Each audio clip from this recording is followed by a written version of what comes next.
12 commonly used phrases, plus their origins and meanings. Let's see how smart you are, and if you can guess the phrase of each idiom before they are revealed. We are going to start off with one that all you sports fans are going to love. This should be easy. In the 19th century, political campaigns and parades often featured wagons adorned with bands playing lively music. These wagons would lead processions, drawing enthusiastic crowds and supporters. As the music and excitement grew, more people would eagerly join in, hopping onto the wagons to be part of the popular movement. This imagery of joining a popular moving vehicle gave rise to the phrase, "jump on the bandwagon," now used to describe adopting a popular trend or idea. In medieval England, livestock were often slaughtered by being hung upside down from a beam, with their feet tied to a wooden bucket to catch their blood. During this process, the animals would struggle, often kicking the bucket beneath them in their final moments. This vivid and grim image of life ending abruptly gave rise to the phrase, "kick the bucket," which we now use to mean they ended their earthly career. Imagine a hunter in medieval England, cautiously moving through dense underbrush in search of game birds.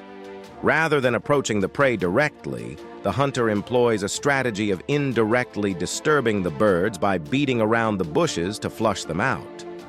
This method, which avoids direct confrontation, encapsulates the idea of taking a roundabout approach.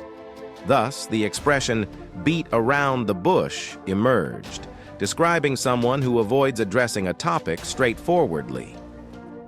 In the 19th century poker games, players had a hidden card known as the hole card, which was kept face down to maintain an element of surprise.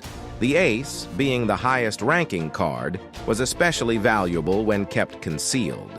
This hidden advantage could dramatically shift the outcome of the game when revealed at a crucial moment. Thus, having a concealed but powerful asset led to the phrase, "ace in the hole," referring to a secret advantage that can be used strategically. In the 18th and 19th centuries, commissioning portraits was an elaborate and costly process, especially when artists included the full figure, complete with arms and legs, in their work. This comprehensive and detailed approach was far more expensive than simpler portraits. Consequently, the high cost of these elaborate artworks gave rise to the expression, "an arm and a leg," signifying something that is very costly. In the early days of board games and sports, players often found themselves returning to the starting point after a failed attempt or setback. This return to the initial position symbolized the need to begin again from scratch. Thus, the idea of having to restart from the very beginning became encapsulated in the phrase, "back to square one." In medieval England, bakers faced penalties for selling short weight, so they began adding an extra loaf to each dozen they sold to avoid fines and ensure customer satisfaction. This practice of giving a little more than expected became a hallmark of fairness and generosity.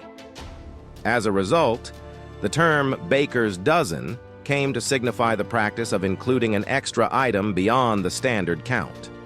In ancient times, the metaphor of a blind person guiding others who are also blind illustrated the futility and danger of such a situation. This imagery vividly depicts a scenario where neither guide nor followers have the necessary sight or insight to navigate effectively.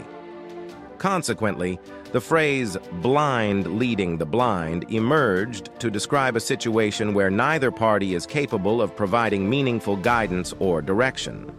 In medieval Europe, the nobility often had fair skin that made their veins appear blue, distinguishing them from the common people who toiled under the sun. This visible trait became a symbol of aristocratic lineage and perceived purity.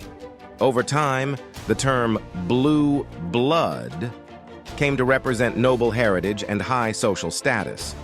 In the Dark Ages, animals were often butchered and their bones used for various purposes.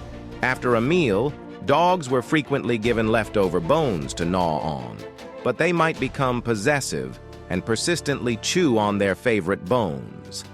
This image of dogs, stubbornly working over a single bone, reflected an ongoing issue or grievance. Thus, having a bone to pick came to signify holding on to a particular complaint or problem.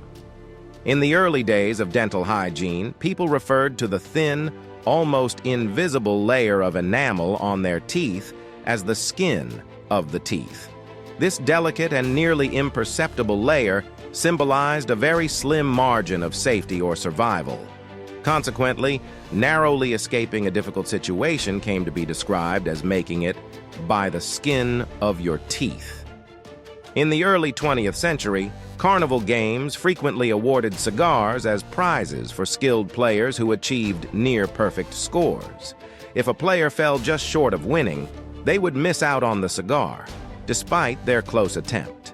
This experience of coming very close to success without quite achieving it gave rise to the phrase, "close but no cigar." If you enjoyed this video, then you will probably like the other videos I've made, so click on this. Or don't. I don't really care.